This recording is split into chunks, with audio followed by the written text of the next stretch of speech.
Welcome to the Deep Dive.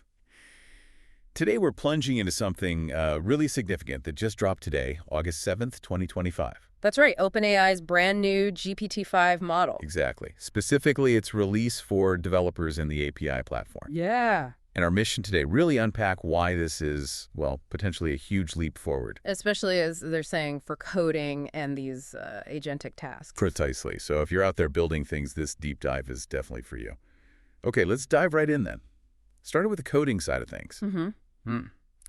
GPT-5 is hitting some really impressive benchmarks. State-of-the-art performance. Yeah, the numbers are pretty high, like 74.9% on SWE Bench Verified. And 88% on Aider Polyglot. Right, and those aren't just numbers. They really translate to tackling complex coding problems. Fixing bugs across different languages. Yeah. Things like that, with more accuracy. Exactly. Think about the time savings, Less debugging, maybe faster feature shipping. They're calling it a true coding collaborator. It helps fix bugs, edit code, even answers questions on, big, complex code bases. And it's supposed to be very steerable. Meaning more control for you, the developer. Yeah, finer control over how it behaves, what it outputs, tailor it to your workflow. And it explains itself, gives upfront reasoning. That's the idea. Early testers seem impressed. Cursor called it the smartest model they've used. Wow.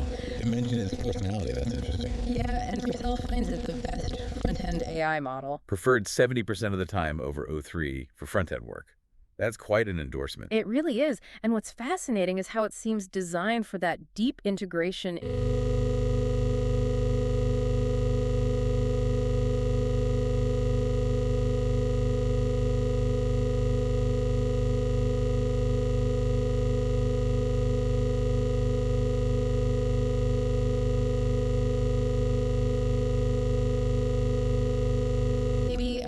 generating a whole restaurant website. In like 3 minutes, from just a basic prompt. Yeah, handling structure, content, the works. That's the potential.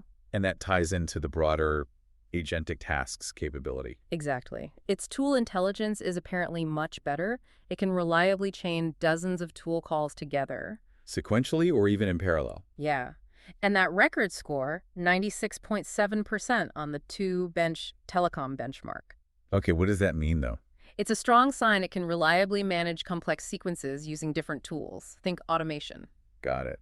Okay, this is where it gets really interesting, I think, for developers who really like control. The new API features. Yeah.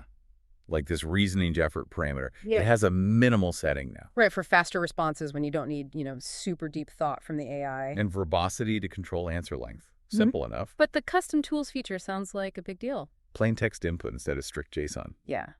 Think how much easier that makes things. Fewer errors, especially with long, complex instructions. Much less fiddly than JSON formatting, I bet. Definitely. And it supports context-free grammars, too. So you can define really specific rules for the output structure, ensure it fits your needs exactly. Exactly.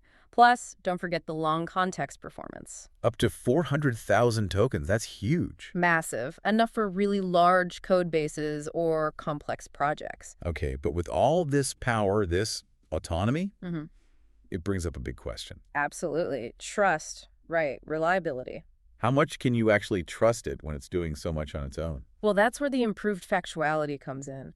They're claiming about 80% fewer factual errors compared to O3. 80%. That's significant. It is. And less prone to hallucination, which is critical. Especially for developers, where correctness in code or data is just non-negotiable. Right. If you're using it for critical agentic tasks, automated decisions, you need that reliability. It feels like a real push to build that trust. Because otherwise it's just another tool you have to constantly double check. Precisely. It needs to be dependable. Okay, so bringing it all together, what does this mean for you listening right now? Well, it's available on the API, 3 sizes, the standard GPT-5, a GPT-5 mini, and a GPT-5 nano. Different price points, different capabilities, giving you options depending on your project needs. And it's rolling out across Microsoft platforms, too. Microsoft 365 Copilot, GitHub Copilot, so it'll be in tools many developers already use every day. Yeah, the integration is key. So wrapping up, GPT-5 really looks like a major step up for developers. Yeah. Enhanced coding, better agentic abilities, more control. A potentially powerful new collaborator. Exactly.